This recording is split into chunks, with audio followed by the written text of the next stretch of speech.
Hey guys, welcome back to the channel. It's great to be with you. In today's video, I want to give some advice to help students, really anybody studying to get any sort of grade or pass any sort of exam, and in particular, people who are learning foreign languages, though the advice that I have today really applies to any sort of subject, not just foreign language learning. The way that I think now about preparing myself for classes and preparing myself to perform well at any sort of subject or task is I think about it in terms of how much time I need to put into it to get the result that I'm looking for. Everybody's going to have some subjects that are a little more difficult for them than others.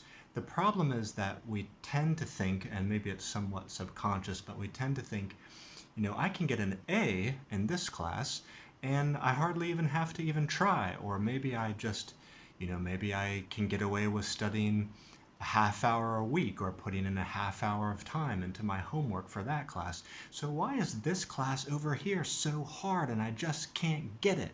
And we start to think that that class is just something that I can't get.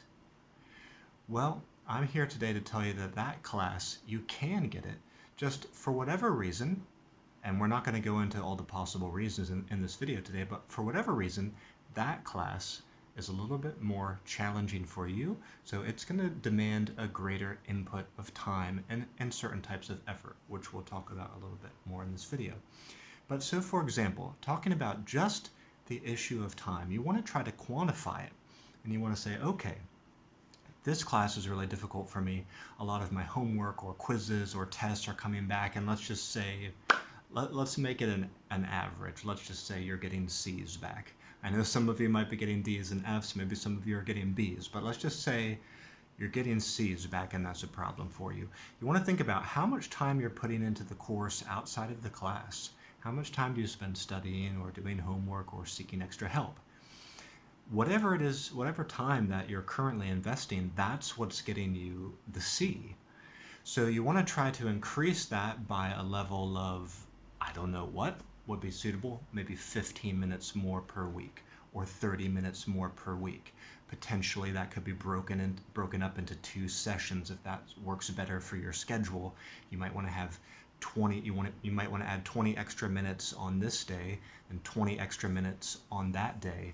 And then over the next couple weeks, see what's coming back, see how that does for you. You might well see that instead of getting 75s back on your papers now, maybe you're getting 82s back. I don't know, or 83s back, and you're thinking, okay, now I'm in low B territory, but that's still not where I want to be. We need to go up to an extra 40 minutes, or I need to add 20 minutes onto the 20 sessions which I've already, the 20-minute sessions which I've already installed. I need to tack 10 minutes more onto those. You see what I mean? So now maybe you're having 2 30-minute sessions per week instead of 2 20-minute sessions per week. But the thing I want to stress is you want to try to record. You want to keep track of how much time you're investing and kind of what that gets you. You want to quantify this a little bit so that it's a little bit easier to optimize what you're doing and it's easier to reflect and understand what you're doing. So the first main issue is time, and if you want to get better at a particular subject area that's difficult for you, that's one of the simplest things that you can do. And when you put some more time on it and you're getting the result back that you need, now you're the master because you're targeting your weaknesses. You're not just resting on your strengths. Like let's say you're really good at maybe English and history and PE or whatever. Those classes go great for you. And the other ones are difficult, so you're saying, just forget those classes. I don't even like them. They don't even matter. I don't care. Trying to act like you're cool, complaining about the teacher. No, that's just letting your weaknesses remain. By targeting your weaknesses and getting a better result, you're becoming a better person who's going to be able to tackle all sorts of amazing and difficult challenges in the future of your life. Okay, so first of all, think about the issue of time. Time is one thing that you can put more time and effort into the thing to get your result. The second thing, having considered the time issue, another thing that you can consider is to get extra help. Maybe your teacher is offering some before or after school sessions, or maybe you need to hire a tutor, or maybe you need to partner up with a student who's smarter than you and who's in that class and willing to help you, or maybe an upperclassman, an older classman who's finished that class before, they like that subject, they're better at it, and you need to partner up with them. Maybe you need to pay them. Very likely you need to pay them, but you need to get some extra help, paid or unpaid.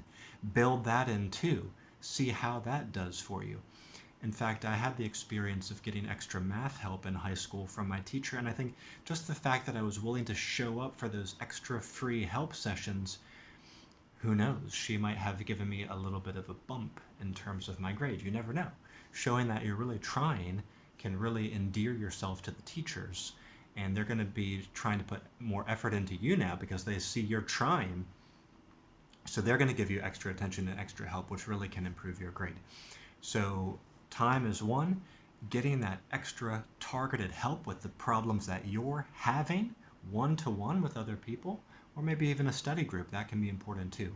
So if you have those maybe 2 study sessions set up in a week, maybe one of them can be with another person and one you're by yourself reviewing what they taught you, that sort of a thing. Okay, the third solution I have is a little more out of left field. I don't know if you guys have heard of Reddit, reddit.com, Reddit.com.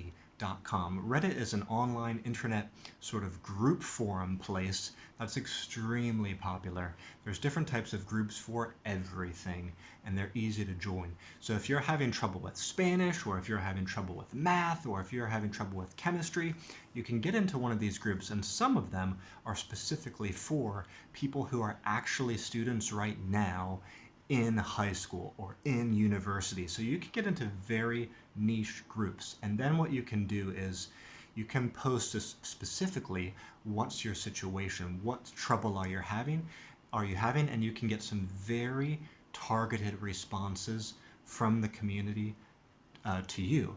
And that can be very helpful to get in some groups like that. So check out Reddit, and that's where you can get some of your specific questions answered. So this is something that I would build in on top of your study routines that you have set up, on top of your tutoring that you have set up. If you have still some nagging problems that are bothering you, and by the way, this Reddit's kind of nice too because it can be totally anonymous. So you can get some help through there, and you can, you're going to find out that other people are struggling a lot too, and they're posting their problems, and you might be able to help them with something they don't understand, but you do. And that's going to make you feel more capable, because when you teach something and you help others, that really helps you to understand something at a deeper level, which maybe before you thought you understood it deeply, but the teaching of it really helps you to understand even more deeply.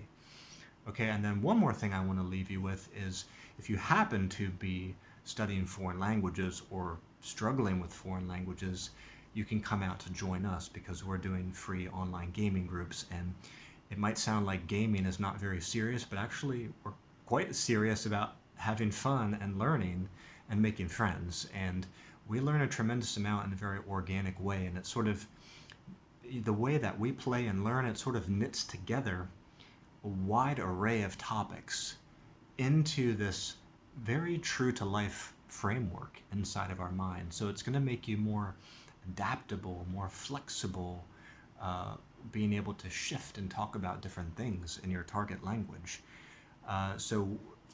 We have active groups running right now for Spanish, Mandarin, Japanese, and Turkish, and from time to time we have other languages too.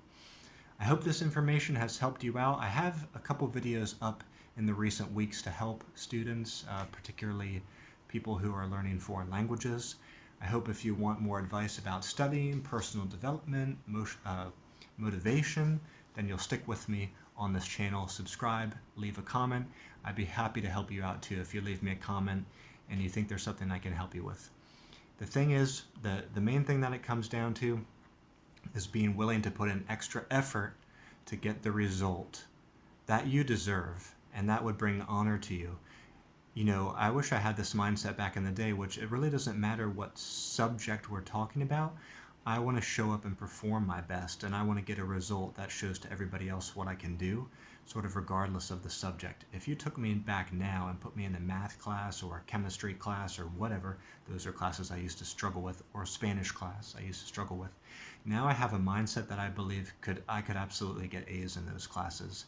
I wasn't that reflective enough at that time, and I didn't have enough people really sitting down to explain to me like this. So I hope this advice can help you, and I'll see you back here in the next video. Bye bye for now.